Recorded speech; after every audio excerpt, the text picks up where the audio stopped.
po akong nag-abroad. Akala ko sa abroad makukuha ko yung mga pangarap ko sa buhay. Hindi pala. Iposte ko ng bahay, hindi ko po naitayo. Samantalang sa global, sa maikling panahon lang, nakuha ko po yung pangarap ko.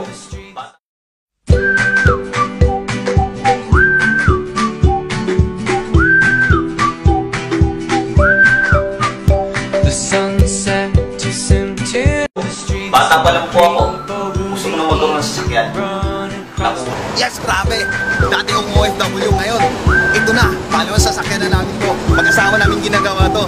Kaya kung dito, huwag ka na mag-isip. Sama-sama tulong-tulong dito. At sigurado akong makukuha sa pangarap ko sa buhay.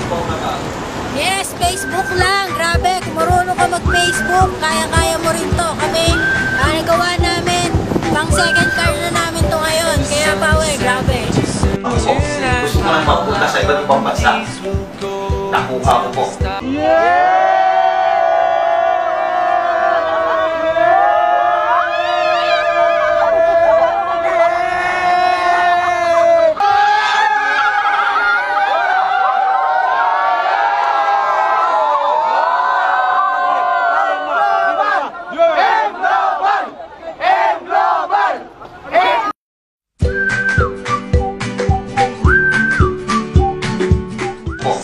Bata pa lang po ako, gusto ko na magkaroon ng magandang bahay. Dahil bahay ko namin sa probinsya, barong-barong lang. Pero dahil sa global, just in 4 years lang, bahay, sasakyan, travel abroad, binigay ko sa akin ng global. Iba pala ang pakiramdam ko pag nasa magandang bahay ka na nakatira.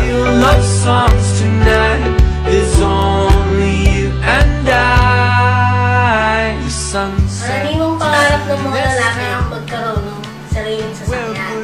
Ang good news naman po, binigay sa amin ng global yan. Kaming mga babae, mas lalong pangarap naman namin ang magkaroon ng sariling bahay.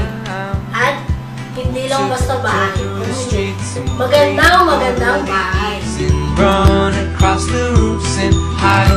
Grabe po, bago kami maglipat, hindi namin alam kung saan kami magsisimula.